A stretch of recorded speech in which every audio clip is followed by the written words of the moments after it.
எனக்கு எஸ்டிபிஎம் தவறான்னு கிடைச்சிருச்சு டாக்டர் அப்படின்னு சொல்ற பிள்ளைங்களுக்கு இன்னும் ஈக்குவலா அதே நம்பரா அல்லது இன்னும் அதிகமாக என்னோட செமஸ்டர் 1 ரிசல்ட் எஸ்டிபிஎம்மோட கிடைச்சிருச்சு டாக்டர், என்ன பண்றது அப்படின்னு தெரியலன்னு சொல்ற பிள்ளைங்களும் வந்து நிறைய பேர் இருக்காங்க. இது ஏறக்குறைய இதே நேரம் போன வருடம் வந்து எஸ்பிஎம் முடிச்சுட்டு எஸ்டிபிஎம் போறேன் அப்படின்னு சொன்ன பிள்ளைங்க இப்ப இந்த வருடம் அவங்க எதிர்பார்த்த ரிசல்ட் எடுத்த பிள்ளைங்களும் வந்து நிறைய பேர் இருக்காங்க. ஆனா என்ன கான்டாக்ட் பண்றவங்க வந்து அவங்க இல்லைங்க. என்ன கான்டாக்ட் பண்றவங்க யாரு அப்படின்னா, எதிர்பார்த்த ரிசல்ட் கிடைக்கல, எதிர்பார்த்த மாதிரி அது இல்ல. ரிசல்ட் வந்து நல்ல ஸ்டூடெண்ட் இருந்திருப்பாங்க எஸ்பிஎம்ல. ரிசல்ட் வந்து ஈவன் நான் 1 பாயிண்ட் எல்லாம் வந்து பார்த்த ஒரு விஷயமும் இருக்கு. ஸோ இதுக்காக தான் நான் எப்பயுமே ஒரு விஷயம் சொல்லுவேன். அதாவது ஐ திங்க் வந்து 5 கிரெடிட்க்கு மேல உங்களுக்கு இருந்தாலே எஸ்டிபிஎம்க்கு வந்து நீங்க ஆட்டோமேட்டிக்லி லாயக் இல்லைங்களா? ஓகே.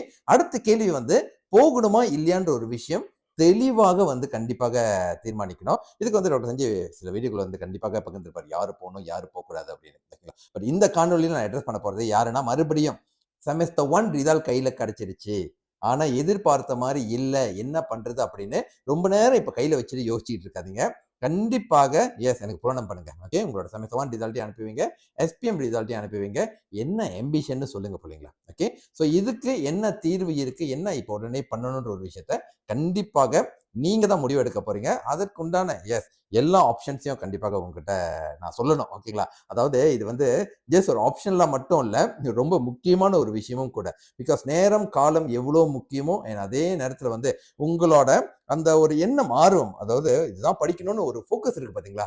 அந்த ஒரு விஷயத்துல டிமோட்டிவேட் ஆகிறதுக்கு இந்த நேரத்தை நீங்க அலோவ் பண்ணக்கூடாது. ஓகே. ஸோ இந்த காணொலியை பரவலாக இப்ப எஸ்பிஎம் முடிச்சுட்டு எஸ்டிபிஎம் எடுக்கணும் அப்படின்னு தயார் இருக்கிற பிள்ளைங்களுக்கு வந்து அதுக்குண்டான தெளிவு காணொலி வந்து நிறைய இருக்கு, பகிர்ந்துகிட்டு இருக்கோம் பாருங்க.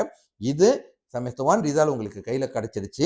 எதிர்பார்த்த மாதிரி இல்ல. அடுத்து என்ன பண்ணணும் அப்படின்னு குழப்பமாக இருக்கிற பிள்ளைங்க நிறைய பேர் வெளியே இருக்காங்க. அவங்க கண்ணில் படணும்னா இதை பரவலாக பகிர்ந்துக்குங்க. அண்ட் அந்த பிள்ளைங்க அல்லது பெற்றோர்கள் உங்களோட செமஸ்டர் 1 ரிசல்ட் அதே நேரத்தில் எஸ்பிஎம் ரிசல்ட் அனுப்பி வைங்க. என்ன ஆம்பிஷன் சொல்லுங்க. சரியான ஒரு முடிவு இந்த நேரத்தில் நீங்க எடுக்கிறதுக்கு உண்டான ஆலோசனை, அறிவுரை கண்டிப்பாக வந்து கொடுக்கப்படும். ஓகேங்களா? அதனால பரவலாக பகிர்ந்துக்குங்க. அண்ட் அடுத்து நான் என்ன டாபிக்கை பத்தி பேசணும் அப்படின்னு கீழே கமெண்ட் பாக்ஸ்ல கமெண்ட் பண்ணுங்க. வெற்றி வணக்கம். டாக்டர் புனிதன்.